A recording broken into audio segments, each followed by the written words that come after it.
igreja centrada na palavra, e a segunda parte, trilhando um caminho pela verdade revelada, na verdade revelada. É importante a gente saber desse subtítulo, porque ele vai direcionar o que a gente vai fazer aqui também.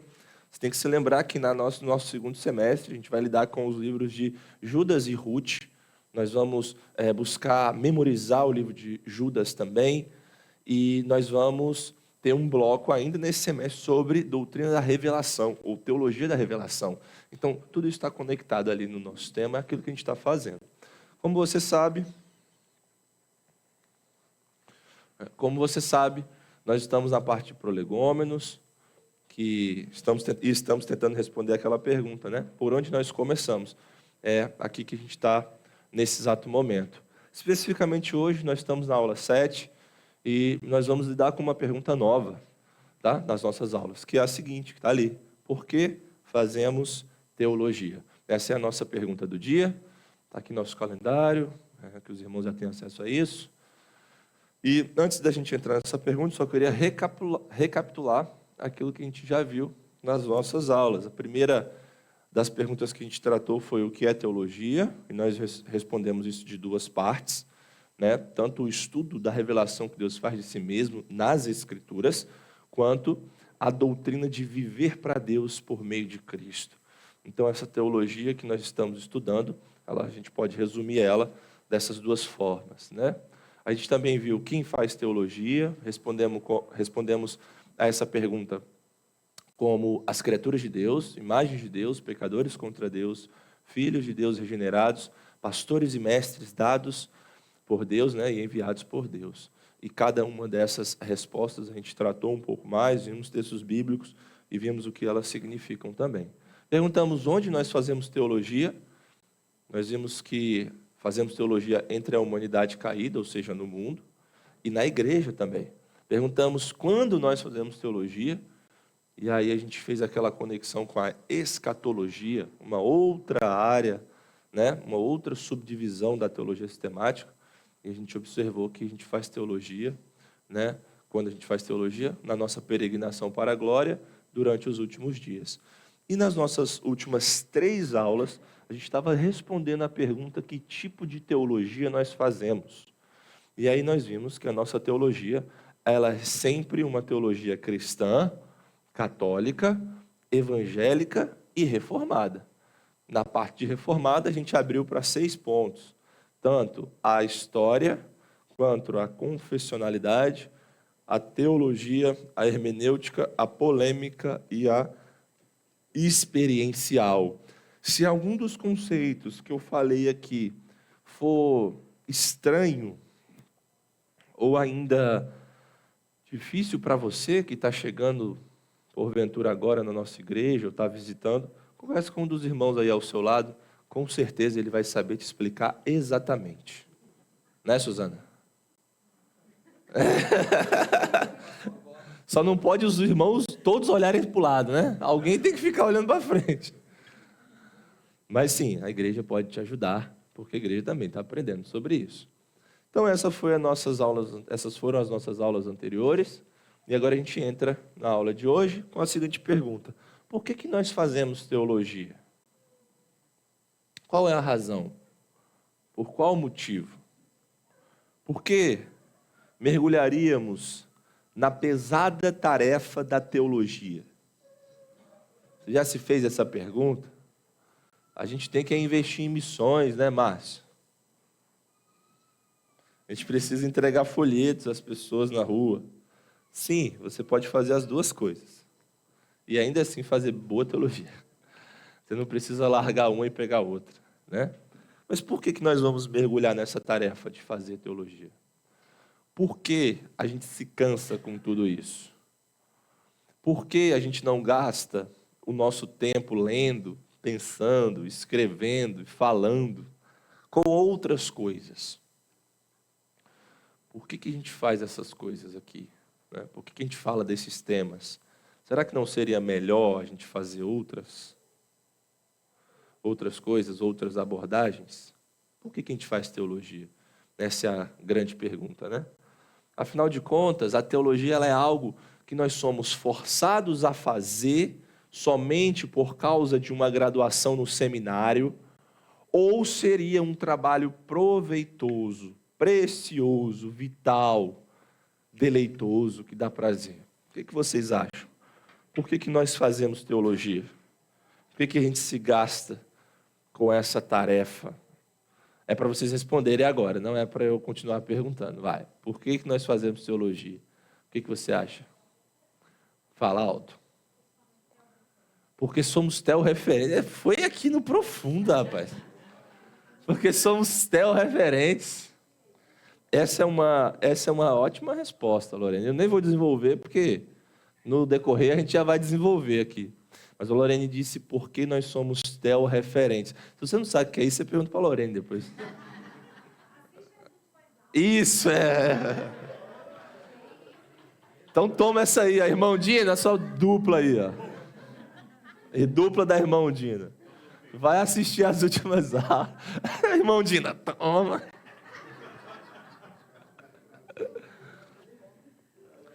Mas vamos lá, eu quero um pouco mais de contribuição. Por que nós somos tel-referentes? Quem mais? Por que nós fazemos teologia?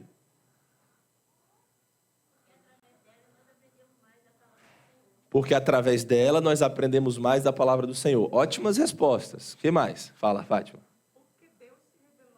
Nossa, muito bom. Meu Deus, as mulheres aqui da Fiel estão maravilhosas, gente, hoje. Não existe nenhuma maneira de conhecer e se relacionar com Deus, senão a partir da sua revelação. Sim. Então a Fátima disse que é porque Deus se revelou a nós, Ele se revelou a nós nas Escrituras. Não existe outra forma da gente conhecer a Deus se Ele não se revelar. Muito bom, muito boas as respostas. Vamos desenvolver mais a respeito disso. Eu quero que vocês guardem isso que vocês falaram, tá? Que a gente vai usar logo ali à frente.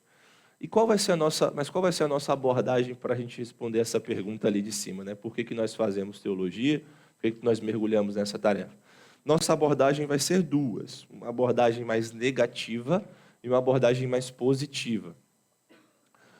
Negativamente falando, nós vamos tratar de algumas objeções que são levantadas contra a teologia. São ataques que algumas correntes fazem contra a teologia. Então a gente vai tratar dessas objeções para mostrar que, na verdade, esses ataques, eles são feitos contra a má teologia e não contra a boa teologia, que é o que a gente quer fazer. Mas a gente deve lidar com esses ataques porque precisamos também responder à fé que está em nosso coração, a fé que nós cremos, né? Responder diante das acusações que nos fazem. Então a gente vai olhar para essas objeções e tentar responder brevemente cada uma delas, ou pelo menos pincelar, porque não dá para falar de todas profundamente. E positivamente, essa foi a abordagem negativa, responder objeções. Positivamente, nós vamos ver qual a razão para a teologia e mostrar que essa razão ela é suficiente para que a gente trabalhe duro, com muita alegria e com expectativa de que Deus nos ilumine a cada dia. Então a gente vai ter uma abordagem mais negativa e uma abordagem mais positiva para que a gente responda essa pergunta, por que nós fazemos teologia. Tudo bem, irmãos? Estão entendendo até aqui? Vocês são muito inteligentes, né? Eu nunca duvidei. Vamos lá, então. Por que nós fazemos teologia? Algumas objeções comuns. A primeira delas, a gente tem uma objeção forte do empirismo. Tá? Empirismo. Essa é uma palavrinha importante para você. Porque na perspectiva empirista, e assim, irmãos, eu não vou aqui trabalhar toda a perspectiva filosófica que é o empirismo. Eu só vou falar rapidamente o ataque que ela faz à teologia, aplicado à teologia, e como a gente pode tentar contornar isso, tá bom? Mas o empirismo, na perspectiva empirista, somente coisas que podem ser medidas pelas ciências físicas, né? As ciências físicas, materiais, podem de fato contribuir para o nosso conhecimento da realidade. Então, para o empirista, nós podemos conhecer somente as coisas que nós vemos, que nós ouvimos, que nós tocamos, que nós provamos e que nós cheiramos. Então, na cosmovisão empirista, a fé, a metafísica, aquilo que está além do mundo material, as coisas que nós não podemos ver e tocar, elas não servem para conhecimento autêntico da realidade. E aí, quando o empirismo ataca a teologia, ele diz assim, olha, esse não é o jeito certo de conhecer. Se você está estudando filosofia, você vai ver que é uma guerra de epistemologias. Aí você fala, Jesus amado. Epistemologias, nada mais, nada menos que é o seguinte: como você sabe o que você sabe? Essa é a pergunta da epistemologia. Como você sabe o que você sabe? Como você conhece o que você conhece e diz que isso é verdadeiro? Essa é a pergunta que a epistemologia vai lhe dar. Aí o crente ele vai virar e falar assim, eu conheço o que eu conheço porque Deus se revelou. E eu entendo que esse conhecimento de Deus é verdadeiro. Outras epistemologias vão responder isso de forma diferente. A epistemologia racionalista, como ela responde? Eu conheço o que eu conheço pela minha razão. Então, a minha razão toca a verdade e aquilo que não pode ser provado pela razão pura não é conhecimento verdadeiro. Entendeu? Então, epistemologia é algo que a gente lida todos os dias, né? É nome difícil para a coisa que a gente vive. Mas o empirista, né, com a sua epistemologia materialista, do mundo material e tal, ele vai dizer isso. Um teólogo respondeu assim, Carl Henry, esse teólogo. Ele disse, arrogando para si uma autoridade soberana sobre toda a realidade externa, e assim implicando uma onicompetência, uma competência total, para desvendar os segredos e definir tudo o que pode ser dito sobre a realidade, o empirismo científico tem sido exaltado como o grande demitologizador, cujo método confiável de conhecimento desmascara todas as lendas e mitos do passado, a fim de substituí-los por conhecimento autêntico. A gente tem que entender que a ciência, como nós a temos hoje, ela nos traz muitos benefícios, sim. Aqui eu não estou para falar que todas essas coisas não são boas, descobertas e tudo mais que a gente pode obter. Só que a gente também não pode ser ingênuo de achar que a ciência como nós temos hoje, ela não está embasada em uma cosmovisão, porque ela está. Ela não é neutra. Ela está embasada em uma filosofia. E a filosofia empirista está aí para dizer que as coisas que não são físicas, que não são materiais, que não podem ser provadas pelo método, elas não são conhecimento verdadeiro. O crente ele responde a todas essas objeções mostrando a inconsistência dessas verdades, mostrando uma certa ingenuidade de confiar só naquilo que nossos olhos podem ver e de embasar em teorias e tradições que mudam com o tempo, tradições que avançam, teorias que se provam erradas com o decorrer do tempo. Então, lá atrás podia ser uma, agora é outra e tem novas descobertas. A gente aponta o ídolo da infalível comunidade científica, que, na perspectiva deles, age com total objetividade, mas que, na verdade, não é tão objetivo assim. Existem coisas que não podem ser provadas e que são assumidas por essa cosmovisão. Então, a gente busca trilhar esse caminho e mostrar que a teologia, Deus falando a partir da sua palavra, isso é essencial para o nosso conhecimento. E a nossa fé, ela não é uma fé que está no vácuo, ela é uma fé que também entrou na história. Nós tocamos, nós vemos, nós ouvimos. Jesus Cristo foi tocado, ele foi visto, as pessoas ouviram a ele. Nós temos os relatos disso. A nossa fé não é uma fé desencarnada, ela é uma fé encarnada. E a gente proclama isso. Então, nós respondemos a algumas dessas objeções. Eu disse que eu não ia conseguir falar de tudo. Por favor, se você quer saber mais, a gente conversa depois e a gente pode trabalhar. Mas nós respondemos algumas das objeções, mostrando e apontando todas essas coisas que eu falei. Mas essa é uma dos problemas que a teologia vai ter que lidar, ok? Essa foi a maior, sim, as outras vão ser mais rápidas, creio eu. Um segundo problema, o pragmatismo, né? O pragmatismo diz que a única coisa que importa é a edificação da igreja, o sucesso da edificação da igreja. A gente tem que fazer evangelismo, a gente tem que fazer grandes campanhas. A igreja precisa crescer. Ninguém nunca viu isso aqui, né? No Brasil a gente não tem isso, né? O pragmatismo é uma aplicação devastadora do empirismo à teologia, porque só valoriza resultados visíveis. Então, a igreja está crescendo, então é bom. Nós estamos entregando 100 milhões de folhetos nas praças do Rio de Janeiro, então é bom, eu tenho um número, eu consigo ver. Ah, a gente colocou 50 mil pessoas no Maracanã, então pronto.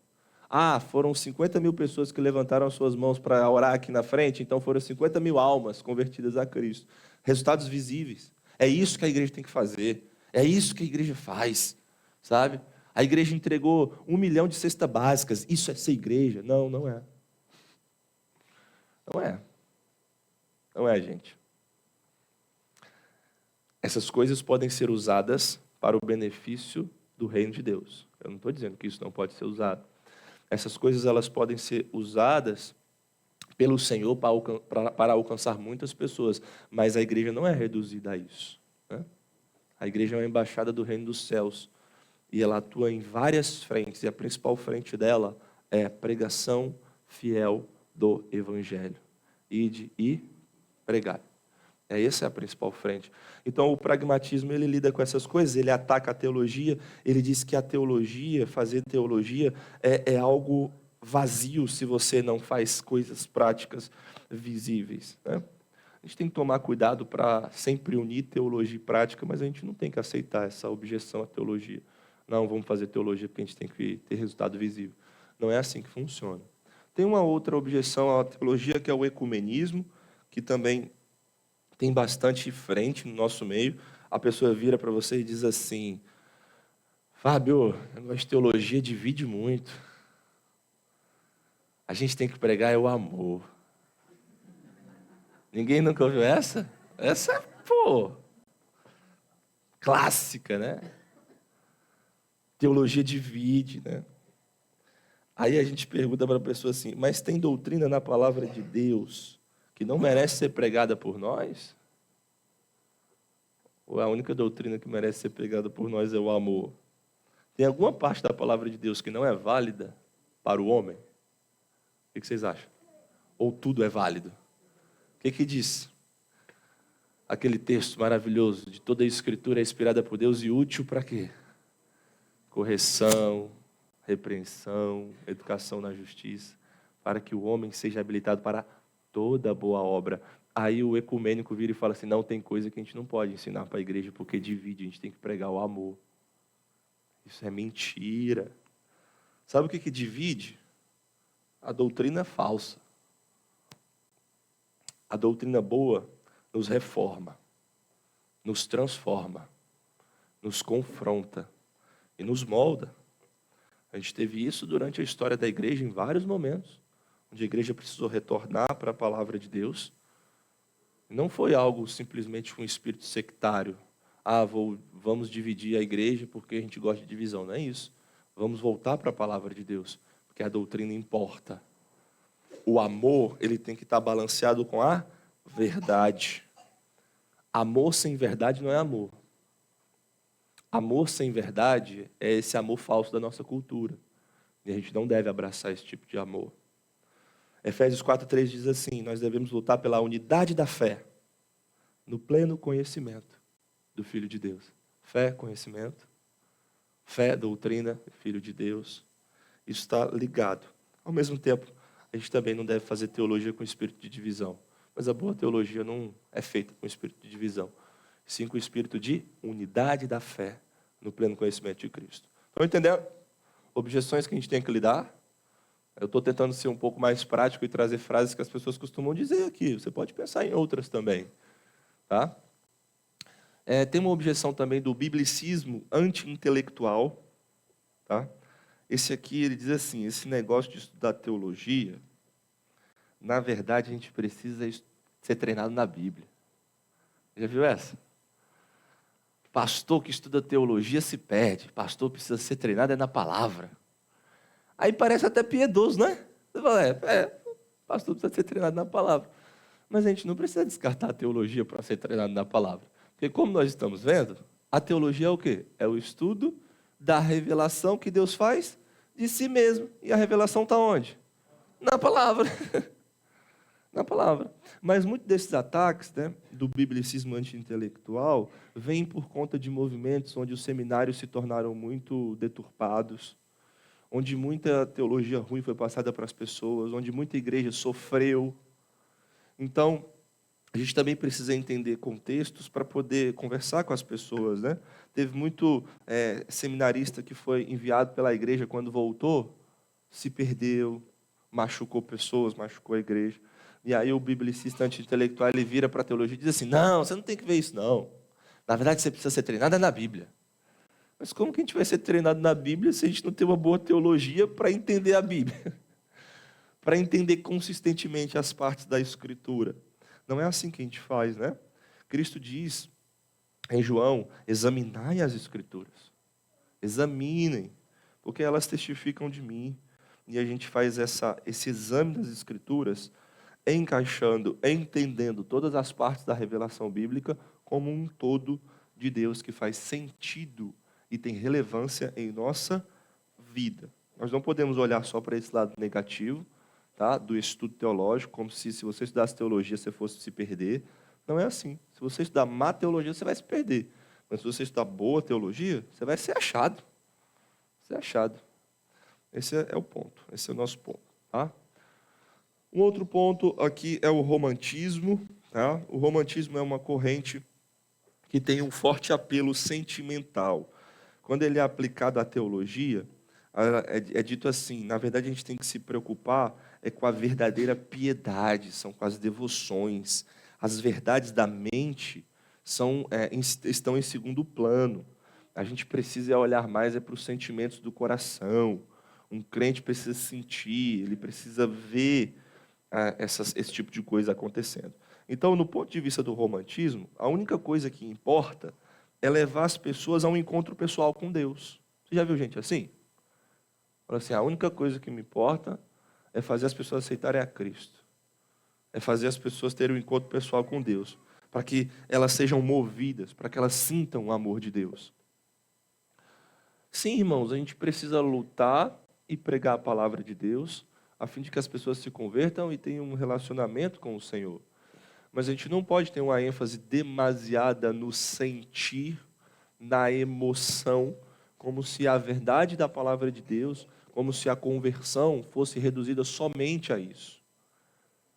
Foi por conta desses perigos que a igreja caiu num negócio chamado liberalismo teológico. Vocês sabiam disso? Tem um cara que talvez você não tenha ouvido falar o nome dele, mas com certeza você colhe frutos podres do que ele fez. Friedrich Schleiermacher é o nome do cara, alemão. Ele é considerado um dos pilares ali do liberalismo teológico. É o liberalismo teológico que infestou as igrejas batistas do sul dos Estados Unidos, que veio aqui para o Brasil e infestou o Seminário Batista do Sul anos atrás e que matou muita igreja no Rio de Janeiro e em todo o Brasil. Aí você fala, para que eu vou ter que saber desse alemão aí? É porque isso tem relação com o que você faz hoje com as igrejas batistas. E aí o que Schleiermacher falava? Ele dizia assim, a teologia ela precisa deixar a ortodoxia morta e se voltar para as nossas emoções e sentimentos por Deus. Aí o crente que não está ligado, não vocês, porque vocês estão ligados. Mas o crente que não está ligado, que está ali muito envolvido nesse negócio de sentir, de não sei o que, de sei o que lá, vira e fala assim, amém, amém, amém, amém.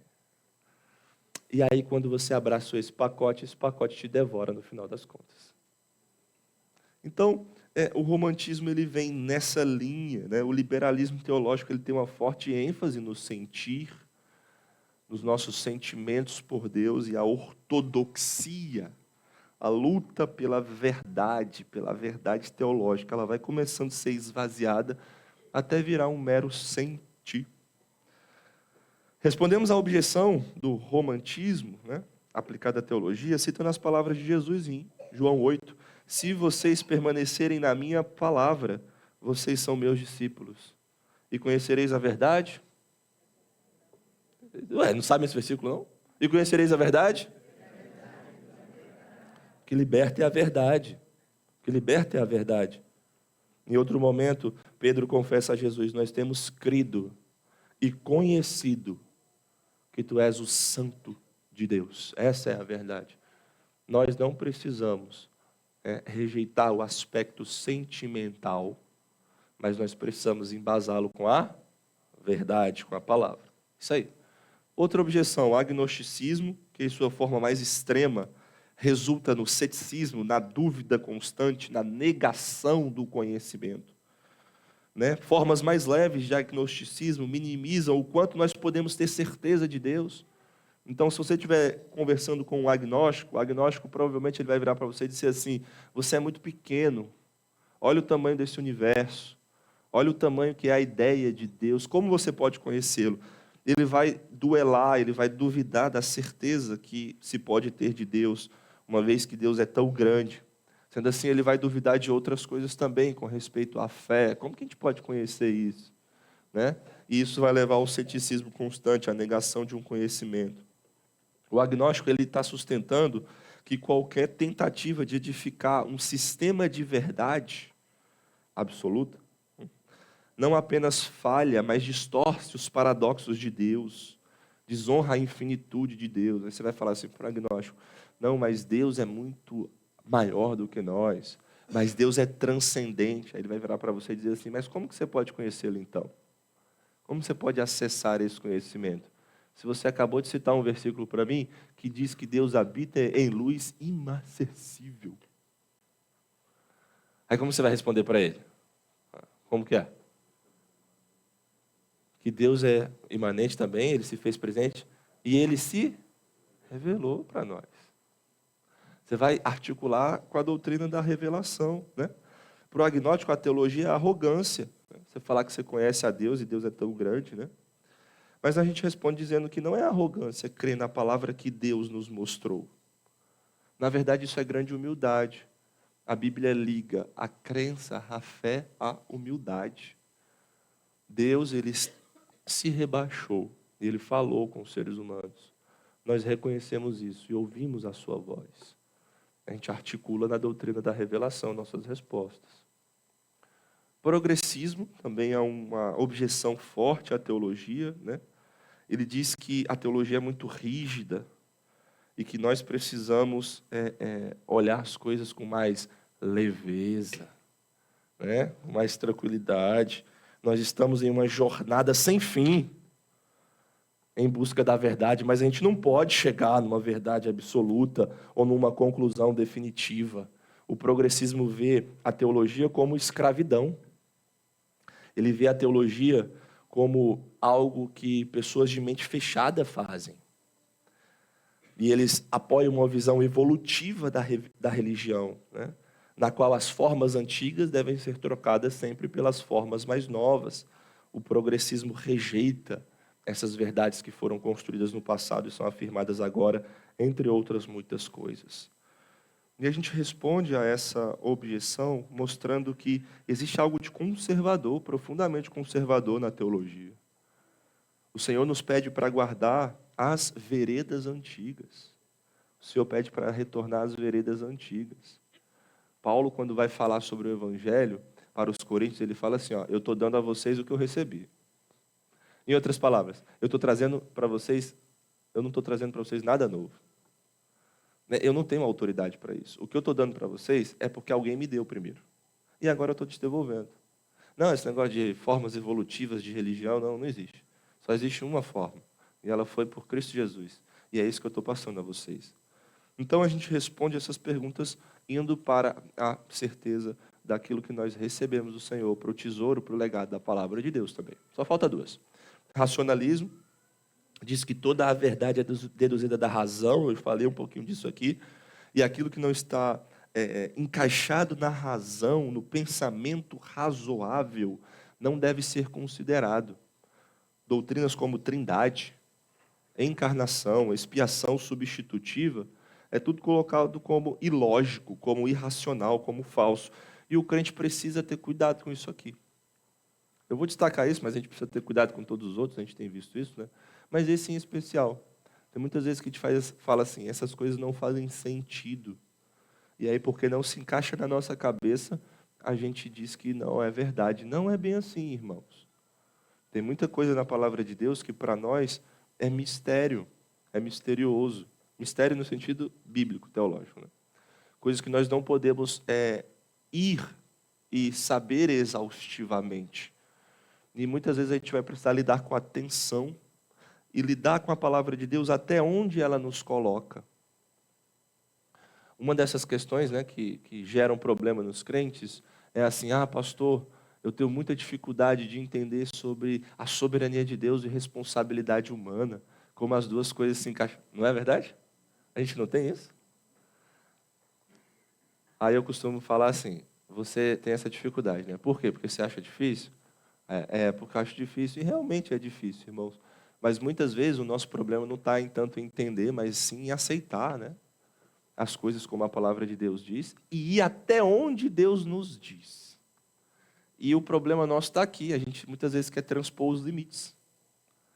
Você quer entender a razão do motivo, do desejo, do pensamento de Deus antes da fundação do mundo. Completamente, né? E aí Deus diz assim: só vai até aqui, por favor. E aí você fica achando ruim, né? Você fica achando ruim. Muitas vezes a gente precisa curvar o nosso coração diante da revelação. E Deus fala assim: olha, eu estou dando a razão até aqui. Eu costumo dizer assim: olha, até aqui eu posso ir, porque a Bíblia me permite vir até essa parte. Agora, depois disso, sou eu falando, e aí não é tão seguro assim. E aí, normalmente, eu costumo fazer outra pergunta para a pessoa. Eu falo assim: me explica aí como Jesus é verdadeiramente Deus e verdadeiramente homem, 100%. Duas naturezas, uma pessoa, sem mistura, sem confusão. Aí a pessoa: pastor, essa é difícil, né? Mas normalmente você não acorda com problemas com relação à natureza de Deus. Mas com a soberania você acorda com problema. Por quê? Porque uma mexe com o nosso coração, né?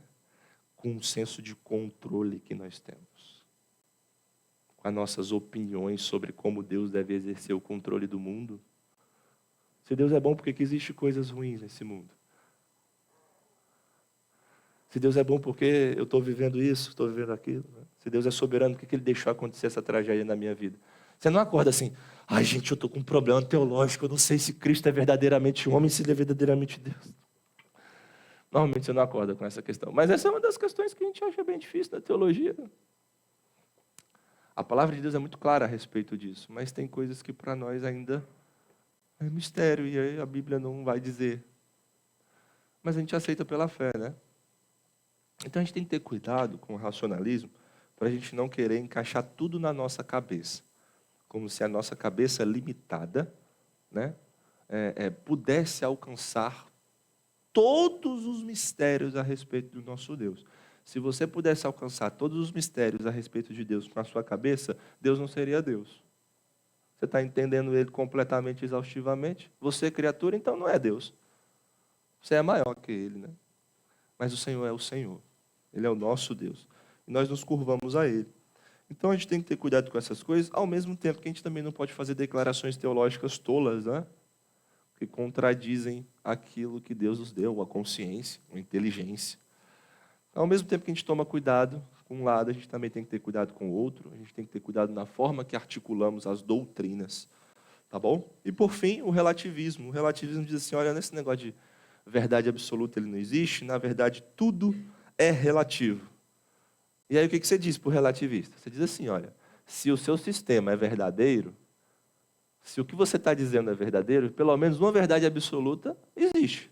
Que é qual? A verdade que tudo é relativo.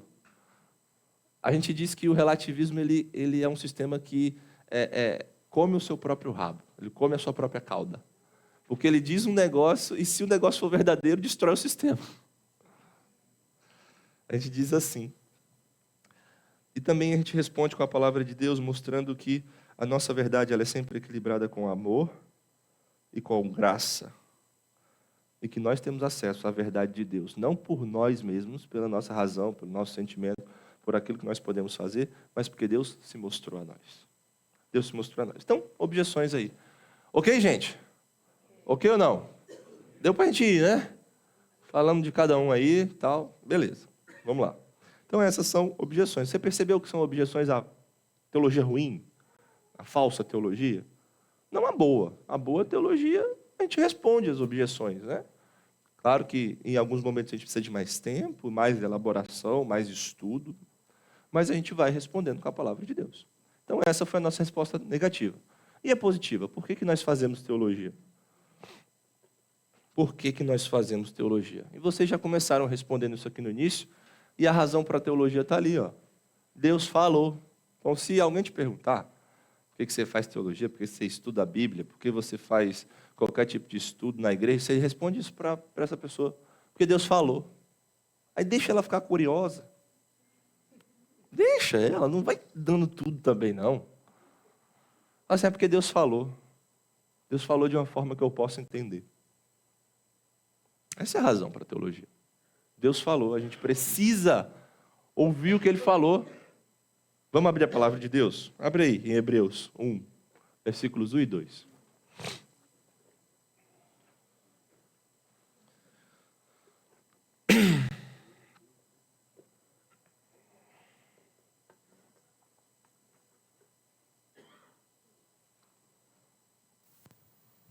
Hebreus 1, versículos 1 e 2. Esse texto é muito importante para nós, para a doutrina da revelação, para aquilo que a gente está falando nas nossas EBDs. E diz assim a palavra de Deus: havendo Deus outrora falado muitas vezes... Eu não sei se essa minha versão aqui está igual a das nossas Bíblias, eu acho que a minha está ara. Mas me perdoe por esse erro absurdo. Havendo Deus outrora falado muitas vezes e de muitas maneiras aos pais pelos profetas, nesses últimos dias nos falou pelo Filho, a quem constituiu herdeiro de todas as coisas, pelo qual também fez o universo. Deus falou. Deus falou. E essa é a grande razão pela qual nós podemos e devemos fazer teologia. Deus falou e nós temos a sua palavra. Essa é uma verdade que tem tantas implicações. Elas têm tantas implicações que a gente vai estudar isso até junho. E ainda vai faltar coisa. Em alguns outros momentos a gente vai ter que voltar. Deus falou e nós temos a sua palavra. Essa é a grande razão para a teologia. E a obra de um teólogo, irmãos, no final das contas, é sempre ajudar o povo de Deus, ajudar a igreja a ouvir e responder a palavra. Se você é um teólogo bíblico, no sentido de estar embasado na Bíblia, a sua missão é essa. É fazer com que as pessoas ouçam o que Deus falou. É fazer com que as pessoas respondam ao que Deus falou. Isaías, no capítulo 6, tem uma visão extraordinária, magnífica da glória de Deus. Vocês lembram desse texto? Ele diz assim: nos tempos do rei Uzias, eu vi o Senhor assentado sobre o alto e sublime trono, e a glória do Senhor enchia tudo aquilo ali, e os querubins, os anjos de Deus, né, estavam ao redor deles, e com duas asas eles cobriam os rostos, com duas asas eles cobriam os pés, com duas asas eles voavam.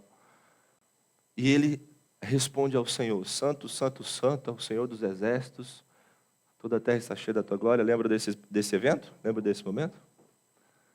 E aí, depois de Isaías ver a Deus e ele louvar a santidade de Deus, nós temos essa declaração ali, né? Santo, santo, santo é o Senhor. O que ele diz? Ai de mim. Por que o quê? Porque eu sou um homem de... Por que ele falou da boca ali? Por que ele não falou que eu sou um homem de coração? Claro que está envolvido, mas ele não falou isso diretamente. Por que ele não falou da cabeça? Por que ele falou da boca?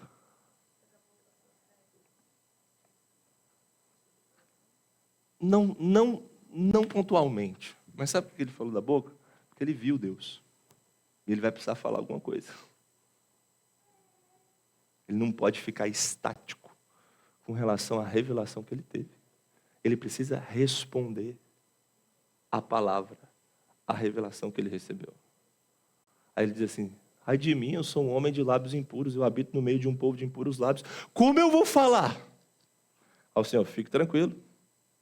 Aí o que o Senhor faz? Ele pega uma brasa viva do altar e traz para botar na boca dele.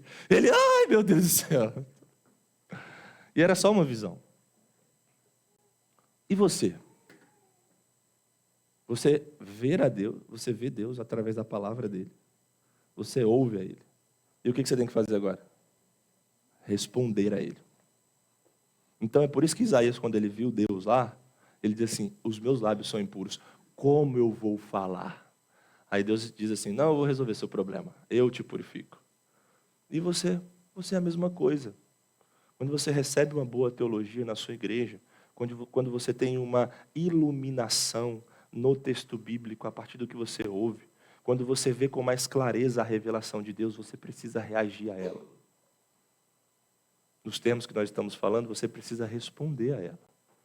Se você não responde a ela, você está errado.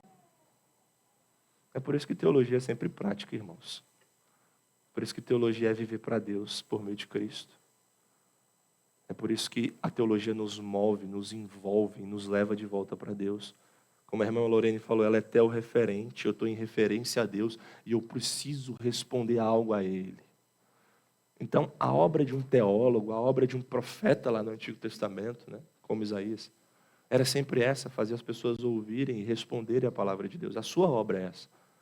Quando o seu irmão precisar de aconselhamento, quando o seu irmão precisar de discipulado, e todos nós precisamos disso, quando o seu irmão precisar de oração, de ajuda, de correção, de consolo dentro da igreja local, a sua obra é essa. A sua obra é ouvir, fazer esse irmão ouvir e responder a Deus de modo adequado. De modo adequado.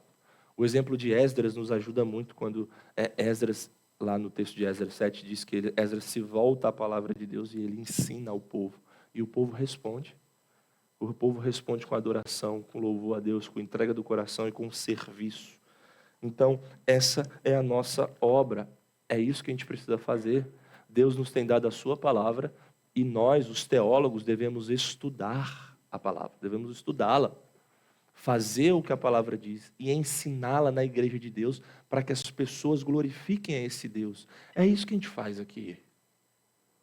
A obra de um estudante da Bíblia é essa. Deus falou, você precisa fazer o povo ouvir e responder a Deus. E a gente faz isso de várias formas, como a gente tem aprendido. Mas é por isso que quando Deus se mostra a nós, quando Deus se revela a nós, a gente precisa reagir a Ele. E a reação que a palavra nos diz que é a correta é a reação em adoração, em glória, curvando o coração diante dEle. Estão entendendo isso? Entenderam o exemplo de Isaías? Sim? Então tá bom. Então beleza. Como que nós podemos destrinchar um pouco mais isso que eu acabei de dizer? Eu vou destrinchar em 4 pontos, tá? Essa verdade de que Deus falou e de que nós devemos responder a Ele. Como que nós devemos responder? Deus falou, logo nós devemos ouvi-lo. Isso que a gente acabou de falar, eu quero só citar alguns textos e deixar mais solidificado isso aqui, tá? Em Deuteronômio 6,4, nós temos o que é conhecido como Shema Israel. Talvez seja o versículo mais decorado do povo judeu. Possivelmente. Na Shema de Israel, Shema significa ouvir em hebraico, tá? Que traduz a primeira palavra do texto. Escute, ouça Israel. O Senhor nosso Deus é o único Senhor. Então, desde criancinha, o judeu é ensinado isso. Shema Israel, Adonai Elohim, Adonai Echad. É isso que está no texto, em hebraico. O Senhor, nosso Deus, é Deus único. É o único Senhor. E qual que é a centralidade desse versículo de Deuteronômio para nós e por que eu estou falando ele? Porque ele começa com ouve. Porque ele começa com escute. Trata-se de uma ordem que é mais do que ouvir fisicamente. Essa ordem requer pensamento. Ouvir as palavras de Deus, como eu coloquei ali no slide, requer reflexão pessoal. Requer conversão do coração, conversão da comunidade, ouvir a Deus, requer que nós aprendamos o que Ele nos diz. Ouvir a Deus envolve engajamento do coração. Toda vez que a Bíblia focar no ouvir, no escutar, no memorizar, você não pode achar que isso é uma coisa mecânica, você não pode achar que isso é uma coisa simplesmente física, você está escutando, então está tudo bem. Nunca é só isso. Envolve sempre o trabalho do coração de aprender, de se render àquilo. É por isso que lá no Novo Testamento nós vamos ter um foco desse também. A fé vem pelo ouvir. Mas se uma pessoa só me escutar, ela vai ser salva por Cristo? Simplesmente? Mas por que está ouvir lá? É porque ouvir significa mais do que somente escutar com ouvidos físicos. Significa aprender, significa responder a Deus. E é isso que a Shema fala para o povo judeu. Ouve, Israel. E aí dá uma verdade teológica. O Senhor, nosso Deus, é Deus único. Ele é Deus único. E diante dessa verdade você precisa se dobrar. É por isso que envolve engajamento do coração. E uma vez que Deus é o único Deus que fala, as pessoas devem integrar tudo o que Ele diz a toda a sua vida. A vida, a mente, o coração, a tudo, tudo, tudo, tudo. Até que as palavras de Deus as dominem. Portanto, receber a palavra de Deus em toda a nossa vida requer que façamos teologia, requer que lidemos com verdades teológicas. Por exemplo, o Senhor, nosso Deus, é Deus único. O Senhor é Deus único, Márcio, sim ou não? Mas a gente não tem um Deus que é Pai, Filho e Espírito Santo? Sim ou não? Articule essa teologia aí agora. É isso que a gente tem que fazer. A gente está lidando com verdades da palavra de Deus e que exigem que a gente articule. A gente diz que nosso Deus é único. E a gente sabe que é. Amém. Eu não estou discutindo isso. Mas a gente também diz que nosso Deus, ele é trindade também. Pai, Filho e Espírito Santo. Como é que a gente articula essas verdades? A gente precisa fazer teologia. Então, a nossa mente, ela tem que sempre pensar teologicamente, biblicamente, sistematicamente. Foi isso que eu fiz aqui com o Márcio. Falei, você não está dizendo que é isso? Então, por que tem isso também? E aí você precisa pegar toda a palavra de Deus para fazer um articulado daquilo que é a verdade bíblica, de modo que você não fira outras partes da palavra, de modo que você seja correto diante de Deus. E aí, por isso que a gente fala, o nosso Deus é o único Deus. E nós temos um Deus que é triuno. É uma triunidade. O único Deus. Pai, Filho e Espírito Santo. É isso. Teologia. A gente não lê os credos aqui? Não foi? Aí tem uma verdade bem antiga que é dita há muito tempo. Não sei por quem, mas um dia a gente se encontra no céu. Tente entender completamente, exaustivamente a Trindade e você perderá a sua cabeça. Tente negá-la e você perderá a sua salvação. Sim, irmãos, eu não estou dizendo aqui que um crente pode perder a salvação. Entendam o ditado, né? Na ironia que ele está propondo. Mas essa é uma verdade essencial da nossa fé. E a gente precisa articulá-la, né? Foi isso que eu estou tentando instigar o Márcio aqui.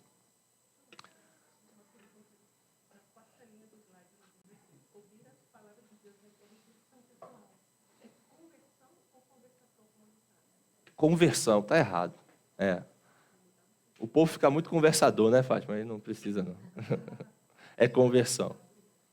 Eu digitei errado. Obrigado, Fátima.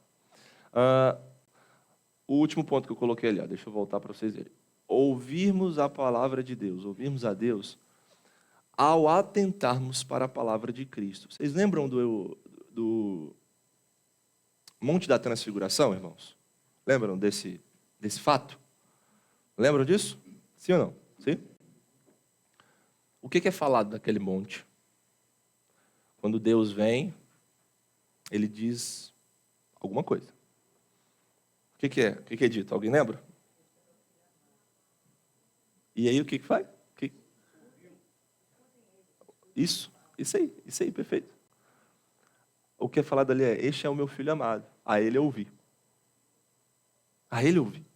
Então, a gente escuta a Deus, a gente ouve a Deus quando a gente olha para a palavra de Cristo. E nós temos a palavra de Cristo na Escritura, gente. É por isso que nós nos rendemos a ela. É por isso que a essência da tarefa teológica é ouvir a voz de Deus com tudo o que nós somos. Cristo é o Filho amado, nós escutamos a Ele e nos dobramos a Ele. É isso que a gente está fazendo aqui. É por isso que a gente está buscando engajar todas as partes da nossa vida diante da revelação de Deus, diante daquilo que Deus diz, porque nós entendemos e vemos que isso é essencial para a nossa vida. Amém? Então Deus falou, logo nós devemos ouvi-lo. Deus falou, logo nós devemos obedecê-lo também. Porque ouvir implica em obediência. Sob a perspectiva bíblica, não ouvimos Deus corretamente a menos que façamos o que Ele diz. Os outros textos de Deuteronômio, tanto o que antecede a Shemá de Israel, quanto esse de Deuteronômio 5, diz assim: Israel, vocês precisam ouvir a Deus e atentar em cumprir o que Ele diz. Vocês precisam aprender e obedecer. É isso que esse texto está dizendo, e Deuteronômio tem muito essa ênfase. De você escutar o que Deus diz e você obedecer o que Deus diz, porque aquele que não obedece não ama a Deus. Então, se você diz ser teólogo, se você diz fazer teologia, e você não obedece a Deus, você é um teólogo salafrário, mequetrefe. É isso que você é. Em linguagem teológica, você é um falso teólogo. Você não merece ser ouvido. Você precisa obedecer a Deus. Precisa obedecer a Deus. Deuteronômio descreve a tarefa teológica como uma obra de relembrar também. E relembrar é o quê? É só memorizar? É só colocar na cabeça? Não. Relembrar é abraçar de forma perpétua e fiel a palavra de Deus para direcionar a vida de uma pessoa de acordo com a aliança de Deus.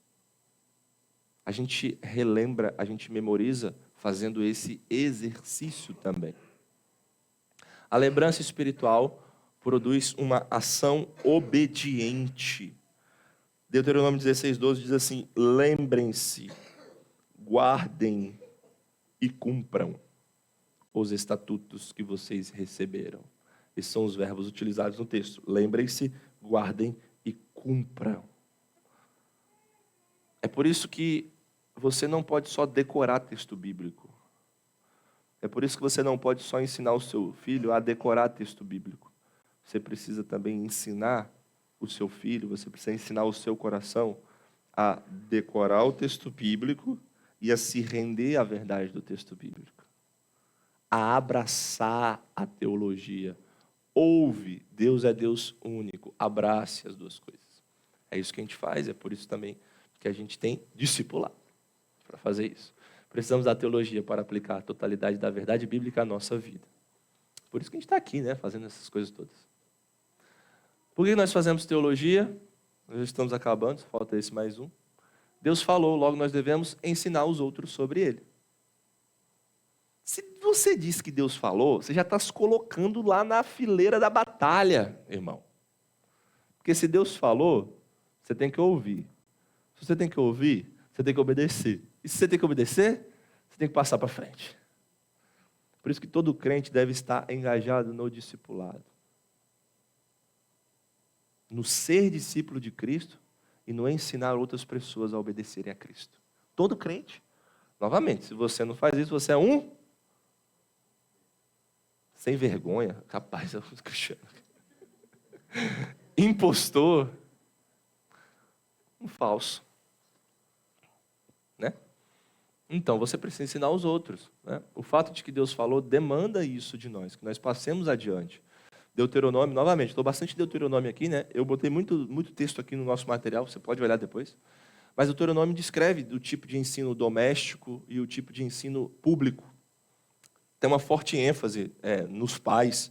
Olha, ensine seus filhos, inculque isso nos seus filhos, coloque isso nos seus filhos. Quando você estiver andando pelo caminho, quando você estiver entrando para comprar alguma coisa, quando estiver saindo, quando estiver em casa, quando estiver deitando, quando estiver dormindo, fala, continua ensinando. Então, Deuteronômio tem essa ênfase, e tem a ênfase também no ensino público do povo de Deus. Essas duas coisas caminham juntas. Por quê? Porque se Deus falou, a gente precisa ensinar para os outros, ensinar para as pessoas, né? E ensinar a família e a igreja são essas atividades complementares relacionadas. Né? É por isso que Deuteronômio, vai falar muito dessa ênfase. É por isso que Moisés ali vai falar muito disso ao povo, para que ensine os filhos e que a comunidade seja fortalecida também, né? A tarefa teológica ela tem ambições de multigerações, ela objetiva inculcar o temor de Deus nos nossos filhos e nas gerações futuras. Por que a gente tem catecismos? É para quê? É para inculcar a verdade de Deus. Por que a gente tem confissões? É para sistematizar a verdade de Deus, para que a gente aplique ao nosso coração, para que a gente ensine às outras gerações. Então, se Deus falou, a gente precisa ensinar os outros também. Por que a gente tem pastores mestres na igreja? Por que a gente faz missões? É porque é para ensinar os outros, gente. É para cumprir o que Jesus nos deixou. Então, a teologia serve a tudo isso. Serve ao ensino dos seus filhos, serve ao ensino da sua igreja, serve às missões que a igreja faz também. Então, tudo isso está conectado. E, por fim, Deus falou, logo nós devemos glorificá-lo. Se Deus falou, você não pode permanecer imóvel diante dele, estático, parado. Você precisa louvá-lo também. E esse é a gente vai fechar aqui, né? O mais famoso de todos os textos ali, como eu coloquei, da Shema de Israel, diz que se Deus falou, nós devemos amá-lo também. Ouve Israel, o Senhor nosso Deus é Deus único. E o que diz depois? Exatamente. Portanto, amem o Senhor teu Deus de todo o teu coração, de toda a tua alma, de toda a tua força. Aí quando Jesus vai lá no seu ministério resumir a lei, ele diz o quê? 2 coisas. Amarás o Senhor teu Deus de todo o teu coração, de toda a tua força. E amarás o teu próximo. É a partir daí que nós vamos, né? É a partir daí que nós vamos. Então, se Deus falou, você deve amar. Então, não sai daqui da igreja falando assim, nossa, eu aprendi a doutrina da revelação. Sabe, Pedro? Chega lá no trabalho, aí agora eu sou teólogo da revelação. E não glorificar a Deus, isso não existe. Se você é um verdadeiro teólogo, um verdadeiro crente discípulo, você precisa amar esse Deus também. Se ele falou, você precisa amar. Todo o nosso estudo, obediência e ensino tem como objetivo retornar ao Senhor o amor todo abrangente que ele merece de nós. Esse tipo de amor se expressa em uma adoração exclusiva, no temor e serviço unicamente a Deus. Qual é das frases que Deus mais repete ao povo dele no Antigo Testamento? Cuidado com os ídolos. Cuidado com os ídolos. Não se dobrem a falsos ídolos. Por quê? Porque Deus exige exclusividade. Se Deus falou, você deve glorificá-lo. E deve ser exclusivo. Filhinhos, cuidado com os ídolos. Esse é o clamor das cartas lá no final do Novo Testamento, né? Calvino ele pergunta em seu catecismo, na pergunta 6, o seguinte: qual é o verdadeiro e correto conhecimento de Deus? E ele responde: quando o conhecemos com o propósito de que possamos honrá-lo. O verdadeiro conhecimento de Deus é quando você conhece ele com o propósito de amá-lo. Amém? Amém, que bom que vocês estão aí. Então, no final das contas, irmãos, a boa teologia, ela sempre tem como alvo a doxologia. E o que a gente está estudando? Exatamente isso. Esse é um dos nossos objetivos, um dos nossos princípios, né? Da teologia à doxologia. A gente viu isso no ano passado, a gente está vendo isso também esse ano. Porque, no final das contas, a adoração é a soma de tudo que nós fazemos e do que o Senhor nos ensina em sua palavra. Amém.